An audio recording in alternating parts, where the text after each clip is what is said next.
Mereka tuh bisa memiliki keinginan, bisa memiliki cita-cita, bisa memiliki kerinduan. Aku pengen ini. Anak kecil kan biasa suka minta gini nih, "Mama, aku pengen sepeda baru dong," gitu. "Ma, aku pengen makan mie boleh nggak?" Atau apa lagi ya, "Ma, aku pengen mainan yang itu tuh." Biasanya gitu kan ya, kalau anak kecil. Apalagi kita nih yang udah usia-usia remaja, usia-usia udah anak muda. Pasti kita punya keinginan yang nggak cuma hal sepele, tapi keinginan besar. Dan buat kita, keinginannya tuh kayaknya itu baik di Tuhan gitu. Pernah nggak sih kita punya itu, punya keinginan kayak gitu? Iya kan ya?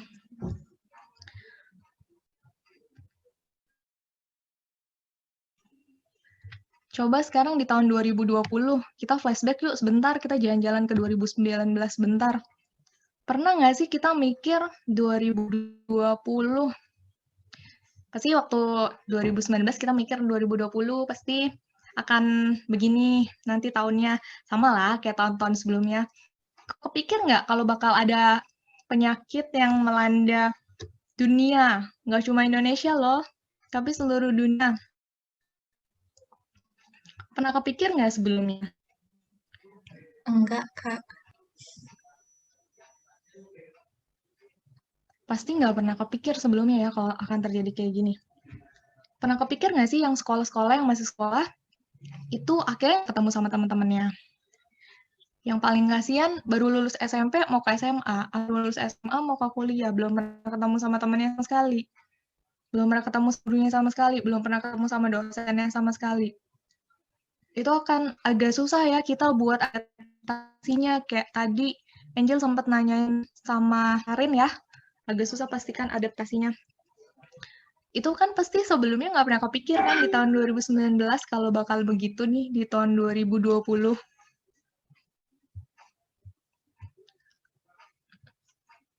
Tapi tahukah adik-adik semua, yang buat kakak terberkati adalah iman itu bisa melihat bahwa segala sesuatu itu pasti bisa mendatangkan kebaikan buat kita. Percaya nggak?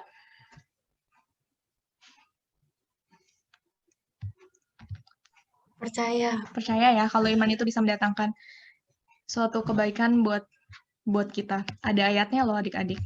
Kita bisa buka Alkitab, kalau yang punya Alkitab pasti punya ya Alkitab ya. Tapi kalau nggak ada kita bisa lihat dari sini. Malah Tuhan berkata, kita tahu sekarang bahwa Allah turut bekerja dalam segala sesuatu untuk mendatangkan kebaikan mengasihi Dia. Coba kita lihat kalimat terakhir. Bagi mereka yang mengasihi Dia. Arti mengasihi Dia di sini artinya kalau kita benar-benar mengasihi Tuhan, kalau kita benar-benar sungguh-sungguh sama Tuhan. Di sini tuh kata-katanya gini nih. Kita tahu kalau Allah tuh turut bekerja dalam segala sesuatu untuk mendatangkan kebaikan. Kalau kita nggak mengasihi Tuhan, kita nggak tahu kalau Tuhan tuh sebenarnya turut bekerja dalam segala sesuatu untuk mendatangkan kebaikan. Kalau kita nggak sungguh-sungguh ngasihin Tuhan, kita bakal ngerasa kalau kita dihadapin dengan suatu tantangan nih, atau keinginan kita ternyata nggak dijawab Tuhan, atau misalkan hal yang kita inginkan ternyata nggak sesuai dengan apa yang kita harapkan, itu pasti kita ngerasanya kayak, Tuhan kok jahat banget sih, nggak sesuai dengan apa yang aku inginkan, yang aku pengenin kan baik, misalkan gitu. Kok nggak sesuai sih sama Tuhan, kan itu harusnya bagus Tuhan. No, ingat ingat teman-teman, ingat adik-adik, kalau Tuhan itu maha mengetahui semuanya. Kita kan ciptaannya Tuhan. Jadi Tuhan itu yang serba tahu. Apa yang terbaik buat kita, apa yang ini kayaknya kurang baik deh buat anakku. Kita kan anak-anaknya, nggak mungkin kan Tuhan kasih kita yang enggak-enggak atau yang buruk-buruk. Tuhan ngasih segala sesuatu itu yang baik-baik, meskipun kelihatannya nih, aduh Tuhan, kok aku harus begini sih Tuhan, kayaknya nih bukan mendatangkan kebaikan deh buat aku. No, kalau kalian bilang gitu, berarti kalian belum sungguh-sungguh mengasihi Tuhan. Kalau kalian bilang gitu, berarti kalian belum, kalau sebenarnya itu tuh emang sengaja Tuhan buat. Sebenarnya Allah tuh baik banget. Akhir-akhirnya tuh akan baik loh buat kamu. Karena kan Tuhan bilang di sini mendatangkan kebaikan. Jadi Allah turut bekerja dalam segala sesuatu untuk mendatangkan kebaikan. Buat siapa? Buat kita semuanya yang mengasihi Tuhan. Yang kedua, yang pengen kakak share juga adalah iman itu bisa membuat kita nggak mudah menyerah. Kalau kita punya iman, kita pasti nggak mudah menyerah. Ada ayat yang memberkati juga dari Kisah Para Rasul 16, ayatnya yang ke-6 sampai yang ke-10. Di sini saya coba bacakan buat kita semua ya. Mereka melintasi tanah Frigia dan tanah Galatia, karena Roh Kudus mencegah mereka untuk memberitakan Injil ke Asia. Oke, sampai situ dulu ya. Ada kata-kata yang kakak tebalkan di sini. Roh Kudus mencegah mereka. Untuk apa? Untuk memberitakan Injil ke Asia.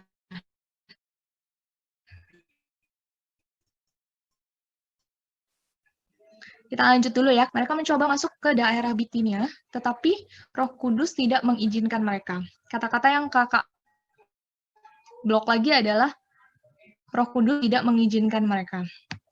Tadi mereka maunya apa? Memberitakan Injil ke Asia. Kira-kira memberitakan Injil ini sesuatu yang buruk atau sesuatu yang baik sih?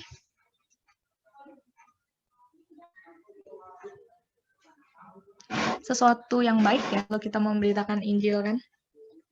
Tapi kenapa Roh Kudus itu mencegah? Di ayat 7 malah Roh Kudus bilang tidak mengizinkan mereka loh buat memberitakan Injil. Kadang kita punya keinginan yang menurut kita, Tuhan keinginannya baik, masa sih Tuhan nggak jawab iya gitu kayak yang ada di aku gitu. Tuhan masa sih Tuhan mencegah aku untuk melakukan ini kan baik. Tapi kembali lagi yang kayak tadi Kala bilang, kita nggak bisa nyelami pikirannya Tuhan. Kita taunya tuh cuma satu langkah ke depan. Tapi Tuhan tahu jauh beribu-ribu langkah ke depan. Kita lanjutin ya, ke ayat 8. Setelah melintasi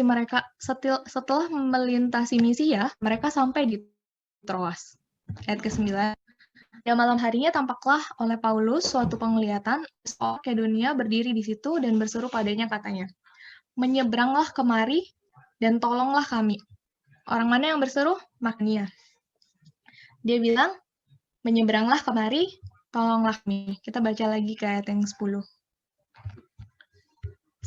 Setelah Paulus melihat penglihatan itu, segeralah kami mencari kesempatan untuk berangkat ke Makedonia. Karena dari penglihatan itu, kami menarik kesimpulan bahwa Allah telah memanggil kami untuk memberitakan Injil kepada orang-orang di sana. Jadi sebenarnya maksud Tuhan tuh baik. Tunggu, jangan ke Asia dulu, ke Makedonia dulu. Saat ini tuh dia benar-benar lagi butuh. Bukannya Asia nggak butuh ya. Tapi saat itu Tuhan melihatnya, Paulus, kamu harus ke Makedonia dulu nih. Harus. Nah, di cerita ini kalau adik-adik baca, ayat-ayat kelanjutannya itu adalah gini. Pada saat dia sudah sampai ke Makedonia, pertama kan dia nih udah kayak, waktu dia pengen menurut dia tuh baik ya, dia pengen kasih ya gitu. Tapi kan Tuhan tolak tuh kan. Kebayang nggak sih, Tuhan tuh tutup pintu di depan mukamu. Set, kamu nggak boleh kasih ya, kamu mesti ke Makedonia, Paulus, gitu. Pasti kan kalau Paulus tuh nggak punya iman yang benar gitu, pasti kan dia menyerah kan sama Tuhan, gimana sih ini kan berbuat baik, memberitakan kasih ya, kok nggak boleh sih sama Tuhan. Terus kalau Paulus itu nggak benar-benar mengasihi Tuhan, pasti Paulus ngerasanya gini,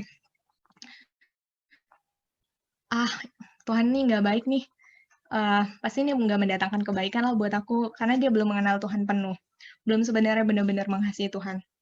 Di sini kita diajarin dua hal tadi ya. Terus habis itu, waktu Paulus sampai ke Makedonia, adik-adik ingat nggak siapa yang pertama kali ditemuin? Lydia yang penjual kain. Terus habis itu, setelah itu akhirnya dia bisa diselamatkan. Dia memang orang Kristen, dia memang orang cuma beribadah aja, tapi dia belum sungguh-sungguh sama Tuhan. Akhirnya Tuhan mau itu menarik si Lydia. Jadi benar-benar sungguh-sungguh kenal Tuhan. Habis itu dia ketemu siapa lagi? Dia ketemu orang yang punya ilmu sihir, mau tenung. Akhirnya Tuhan mau dia diselamatkan. Cuman gara-gara itu akhirnya Paulus dipenjara. Coba bertubi-tubi kan masalahnya. Akhirnya dia udah masuk sini nih, kata Tuhan, bukan ke Asia, ke Makedonia. Udah sampai di Makedonia. Tapi dia nggak ketemu sama banyak orang langsung. Kayak misalkan Paulus berkhotbah, semuanya langsung kenal Tuhan. Enggak. Dia cuma ketemu pertama sama siapa dulu tadi? Si Lydia dulu. Habis itu dia ketemu lagi sama si yang ahli tenung tadi. Habis itu dia dipenjara.